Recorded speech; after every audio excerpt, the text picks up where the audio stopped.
तो दोस्तों फिर से मैं हाजिर हूँ नया टॉपिक लेके। आज का टॉपिक है हम लोग अपने टैली में लेज़र कैसे क्रिएट करेंगे।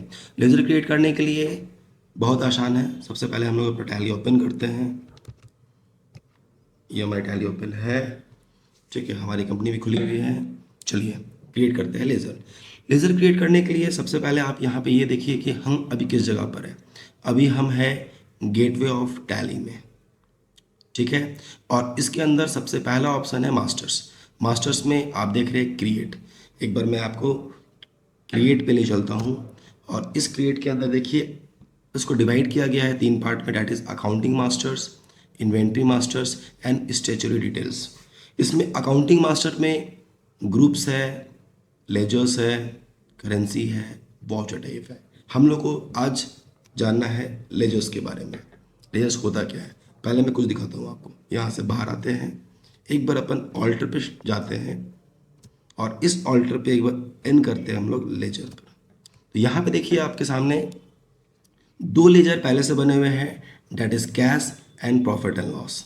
ये 2 लेजर आपको कभी भी नहीं बनाना है क्योंकि ये टैली हमें बना कर देता है, ठीक है। यहाँ से हम लोग बैक होते हैं, ठीक है। उसी प्रकार जिस तरह से 2 लेजर बने हुए मिलते हैं, टैली हमें ग्रुप्स भी बना के देती है। चलिए देखते हैं कौन कौन से ग्रुप्स हमारे पास इसमें हैं। देखिए इतने सारे ग्रुप्स हैं। इन सभी ग्रुप्स को आप काउंट करेंगे तो अप्रॉक्स 28 ग्रुप्स आपको इसमें मिलेंगे। और ये ग्रुप क्या है, जब आप लेज़र क्रिएट करोगे तो वो लेज़र किसी ना किसी ग्रुप के अंडर जाएगा और ये ग्रुप ही उस लेज़र का कैरेक्टर डिसाइड करेगा या उसको ये बताएगा कि आपको करना क्या है। उस लेज़र का स्पेसिफिकेशन क्रिएट करेगा, ठीक है। फिलहाल इसको डिटेल में हम लोग समझेंगे जब लेज़र क्रिएट करेंगे। चलिए बाहर आते हैं हम लोग, ठीक है। लेज़र क्रिएट करने के लिए आपको हमारे डिस्क्रिप्शन में एक पीडीएफ फाइल मिल जाएगा जिसमें कौन कौन से लेजर्स हैं और वो कौन सा लेज़र कौन से ग्रुप में जाता है, ठीक है। वो आपको उसमें से आइडिया मिल जाएगा। फिलहाल मैं आपको ले चलता हूँ कैसे लेज़र क्रिएट करते हैं। जैसे इस जगह पे देखिए क्रिएट लेज़र, चलते हैं हम लोग क्रिएट में चलते हैं और आते हैं लेज़र पर। ये आपका लेज़र क्रिएशन का विंडो है। देखिए इस जगह पे लिखा रहा है लेज़र क्रिएशन, दिख रहा है, ठीक है। इस जगह पे हम लोग लेज़र क्रिएट करेंगे। तो जनरली हम लोग सबसे पहला लेज़र जो क्रिएट करते हैं वो होता है कैपिटल का। तो कैपिटल अकाउंट, ठीक है, लिख लिया मैंने। अब एंटर करेंगे आप, ठीक है। अब ये कैपिटल जो अकाउंट हम लोग लेज़र बनाए, ये लेज़र किस ग्रुप के अंडर जाएगा। देखिए इस जगह पे लिखा हुआ रहा है लिस्ट ऑफ ग्रुप, जो मैंने आपको दिखाया था अभी प्रीवियसली, ठीक है। वही ग्रुप्स इस जगह पर अपीयर हुए हैं और इस लेज़र को डिसाइड करेगा, डिफाइन करेगा ये ग्रुप। इसीलिए गाइस मैं आपको एक बार बता दूं कि जब भी आप लेज़र क्रिएट करें तो लेज़र जिस ग्रुप के अंदर जाना है उसी के अंदर जाना चाहिए।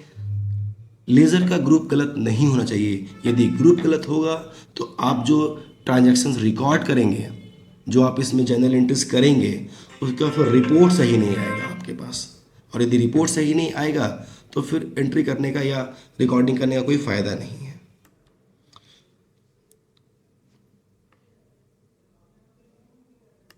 तो इस पर हम लोग डाल दिए कैपिटल अकाउंट, एंटर किए, नेम कैपिटल। इसमें कोई एड्रेस हम लोग फिल करते नहीं है, बस इस पर आपको एंटर एंटर करके यहाँ से निकल जाना है। फिर मान लीजिए हम लोगों ने बनाया परचेजेज अकाउंट। परचेज अकाउंट जाता है परचेज के अंदर, तो आप क्या कीजिएगा, पी प्रेस कीजिए और यू प्रेस कीजिए। देखिए परचेज अकाउंट आ गया, एंटर कीजिए। जैसे ही परचेज अकाउंट आप चूज करेंगे ग्रुप में तो यहाँ पूछेगा आपसे type of ledger. Type of ledger में यहाँ पर एक है नॉट एप्लीकेबल और एक है इनवॉइस राउंडिंग। गाइज किसी भी कंडीशन पे कभी भी परचेज अकाउंट राउंड ऑफ में नहीं जाता है, इसलिए आप इसको कहाँ रखेंगे, नॉट एप्लीकेबल में। Enter enter enter accept.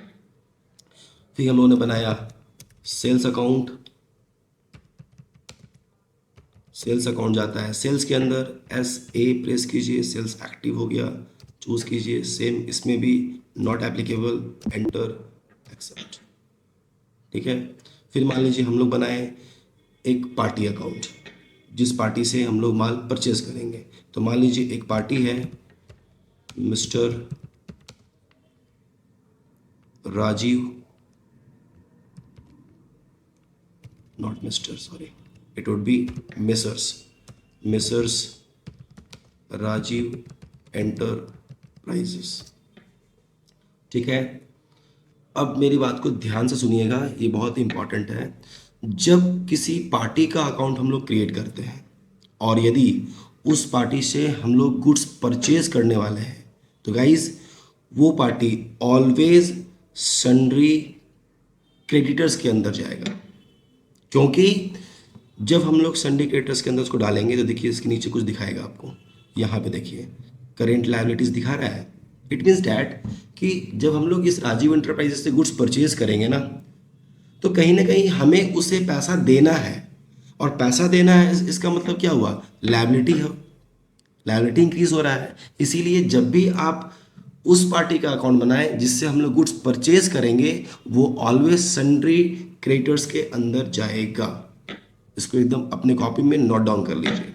आते हैं नेक्स्ट, यहाँ पे पूछ रहा है maintain balances bill bye bill. बिल्कुल, इस ऑप्शन को आपको यस करना है, और ये जो maintain balances bill bye bill option है, इसका फायदा क्या है ये मैं आपको आगे पक्का बताऊंगा। इसके बाद आप यहाँ से उस पार्टी का एड्रेस डाल दीजिए, मान लीजिए Kanke road Ranchi near big बाजार।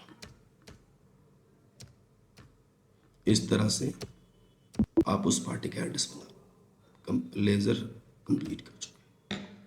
अच्छा, यदि मान लीजिए हमें किसी पार्टी को गुड्स सेल करना है, तो फिर उसका लेजर क्या बनेगा भाई, चलिए बताता हूँ मैं आपको। मान लीजिए मेसर्स रंजन ट्रेडिंग्स। ठीक है, अब बात को ध्यान दीजिएगा, यदि हम लोग रंजन ट्रेडिंग को सेल करने वाले हैं तो कहीं ना कहीं ये बंदा से पैसा हम लोग को मिलेगा, यानी हमारे लिए वो एसेट्स है। तो इस कंडीशन पे हम लोग डालेंगे इसे सन्ड्री डेटर्स के अंदर। ठीक है, जैसे ही देखिए सन्ड्री डेटर्स आप लीजिएगा, यहाँ पे देखिए क्या लिखा हुआ है, करंट एसेट्स है। इट मीन्स डैट कि हम लोग जो उसको माल सेल किए हैं उसके बिहाफ में हमको पैसा मिलना है, और वो जो पैसा मिलना है वो हमारे लिए एसेट्स है। ठीक है, और चूंकि ये भी हमारा एक पार्टी है, तो पार्टी के अकाउंट जितने भी होंगे सभी में ये maintain balances bill bye bill क्या होगा, यस रहेगा। और इनका भी आप एड्रेस डाल दीजिए। ठीक है, मान लीजिए main road Ranchi near Firaya lawns, और इसको हम लोग एक्सेप्ट करेंगे। तो इस तरह से गाइस आपको जो पीडीएफ प्रोवाइड हुआ है उसमें जितने भी लेजर्स बने हुए हैं सभी लेजर्स को कम से कम 4-5 कंपनियां बनाएं, और सभी लेजर को सभी कंपनियों में बनाएं। मैं पक्का बताता हूं आपको, 2 से 3 कंपनी में आप लेजर बनाने के दौरान, ठीक है, आपको सभी लेजर्स का वो किस ग्रुप में जाएगा वो आपको याद हो जाएगा। जैसे एक और मैं बनाता हूं वेजेस अकाउंट जब भी बनेंगे, ठीक है, तो ये ऑलवेज जाएगा डायरेक्ट एक्सपेंसेस में। अब ये डायरेक्ट एक्सपेंसेस में क्यों गया इसकी चर्चा मैं भविष्य में जरूर करूंगा।